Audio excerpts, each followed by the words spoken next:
Welcome back. You're watching the Daily Rundown with me, Fiona Fox. Now, just before the break, we were talking about the recent suicide bombings in Brussels this week. And we're asking the question, how can we be more secure in the UK? So I was going to come back to Stephen, sorry, wasn't I? Because, Dave, just we were talking off air, and strangely enough, or perhaps not, we both kind of agreed that what can we do? Well, little more than we're already doing, for one thing, except that we both agreed as well that we should not be back in the Saudis. And I asked the question, well, why are we back in the Saudis? And a long story medium is that we basically get intelligence off them in exchange for corrupt arrangements. This happened, this came to light under the Labour government when they dropped a massive case that came up in the High Court, the Al Yamaha deal that Mark Thatcher was involved in.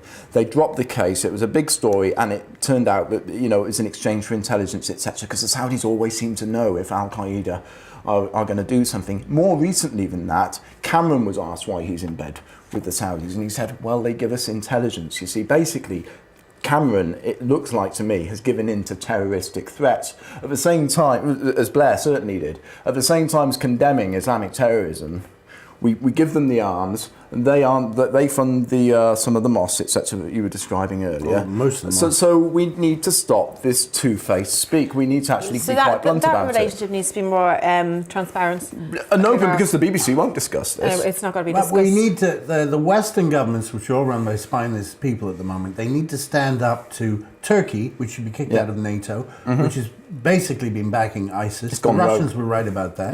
Erdogan is probably the most dangerous man in the world today. Okay, and he's also blackmailing Europe over migrants and everything, and taking protection money.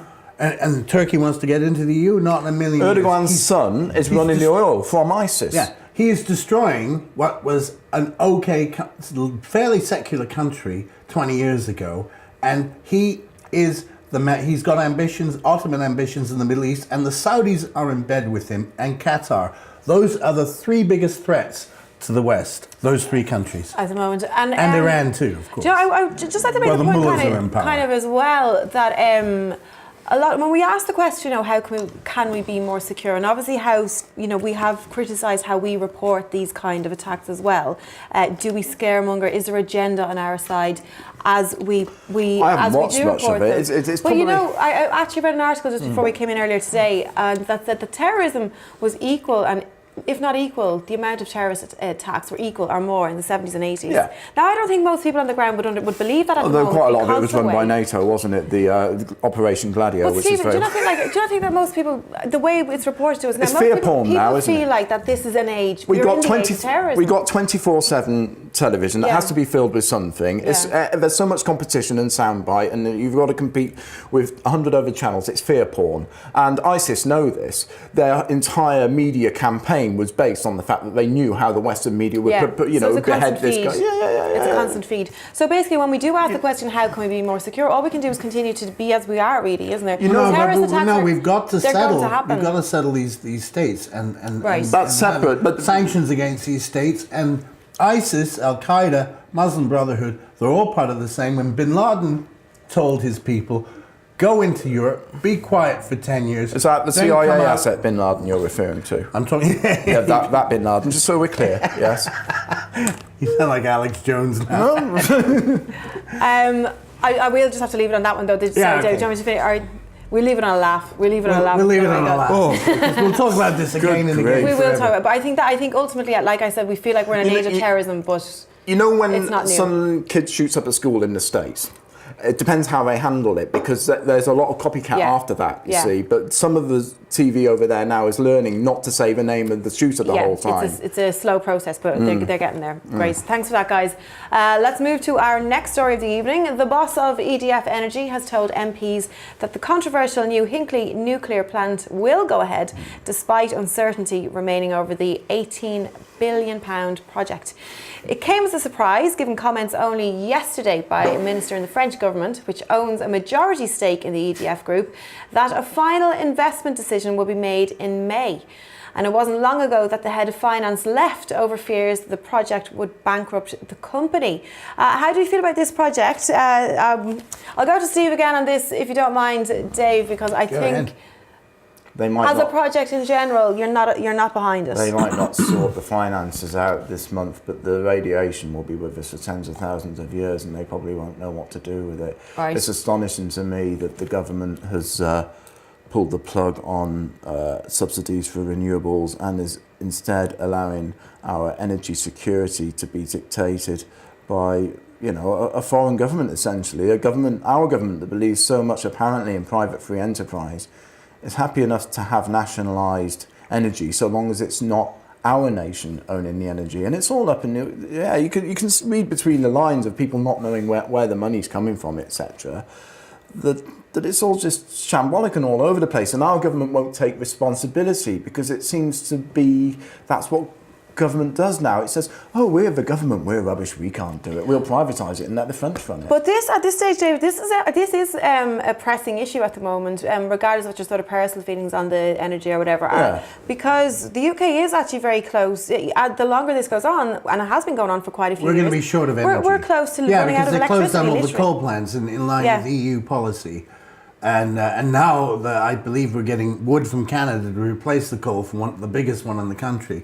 Of course, I'm not anti-nuclear like Stephen, but I think because it's nuclear, it should not be a foreign-owned company or a foreign-owned government or foreign-owned anything. Why are your feelings that? Because it's secure. It's secure. Nuclear is something that should be in British hands, and even if it's a private company, the government has to be in there making sure it's secure. Now, I don't know why the government couldn't have invested in this or got a British company, but apparently British companies don't make nuclear power plants anymore. What's happened to this country? They invented the whole thing, but even before the Canadians. So I find it very embarrassing that EDF is only going to put in £2 billion anyway. Most of it's coming from the French government and China getting involved. We'll probably be subsidising it as well somewhere down the line. Yeah, so it's all government money, but the point is in foreign hands. I'm sorry.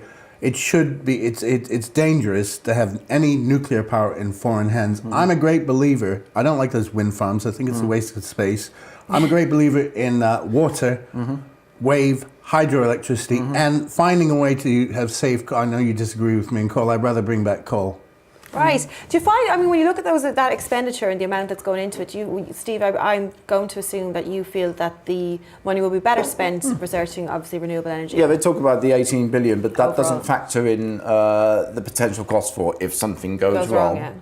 It doesn't factor in the decommissioning costs of the radioactivity. There's a whole other bunch of health kind of, because without wanting to get on the list by even saying this, you find that the number of cancers miraculously go up in areas where there is decommissioning, etc. And obviously the Irish Sea used to be the most radioactive in the world, and the Irish government took us to court quite often, as you'll remember, because of Sellafield. So, and what it does to the fish stocks, etc. And we're still living with the consequences of Fukushima. I'm obviously against nuclear power, just on principle, okay?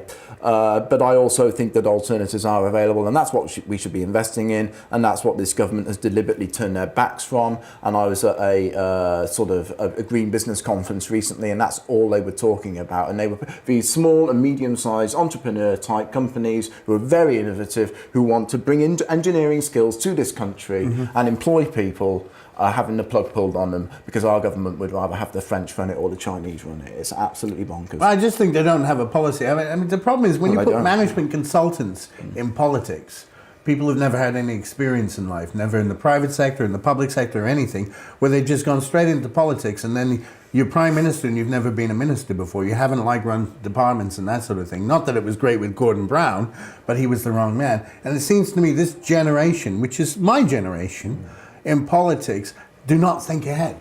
I've been very disappointed with most political leaders who were born in the 50s and 60s. It's the nature of the beast, isn't it? Because it's a short-termism of it. And it does feed through to energy policy here. This sort of thing about thinking no further than the next general election and often thinking no further than tomorrow's headlines. So, like you say, they don't think ahead. It's structural, isn't it?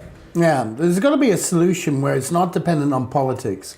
I feel the same about the national health. I feel the same about energy and education, where you get the politicians out of it, even if it's public or private sector, and you get some consistent authority running it, which has nothing to do with people who are trying to climb the social ladder of I want to be this minister, I want to be that. There has to be minister. some accountability, democratic accountability. Oh no! to the whole But show. How of do you course, build that in? Well, accountability, but don't allow them to change.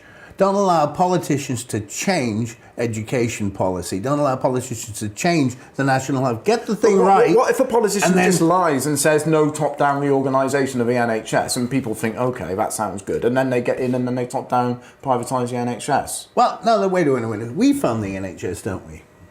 Right? Yeah. As taxpayers. Yeah. There's got to be a way of separating the NHS from the British government and having some fund that we invest in, which doesn't go to the British government, it goes to a separate fund, and we could pay that.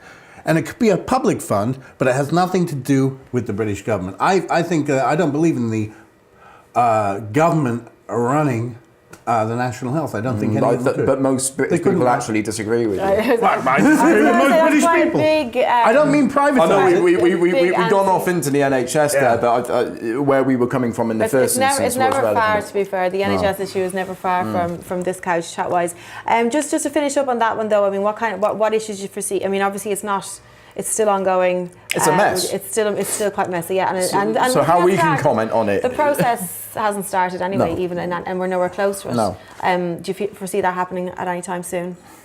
I doubt it. No, Because there's they a whole load of horse trading to be going on, and I expect the Chinese will want to buy in at some point. Aren't There's they? too many players involved. Yeah. Sure. And you just need one player involved. And that should be the UK. One British company, one British government, and that's it. I would have that. If you're going to have British it at all, owned. that's how it should be. Yeah. I would have it as a state personally, back to the BNFL days. Okay. Whatever solution, but make it CEGB. British. CEGB it was. Thanks sorry, very yeah. much for that, gentlemen. We're going to go for another quick break. When we come back, we're going to have a lovely musical interlude for you, so don't go anywhere. You guys are going to have a cup of tea now.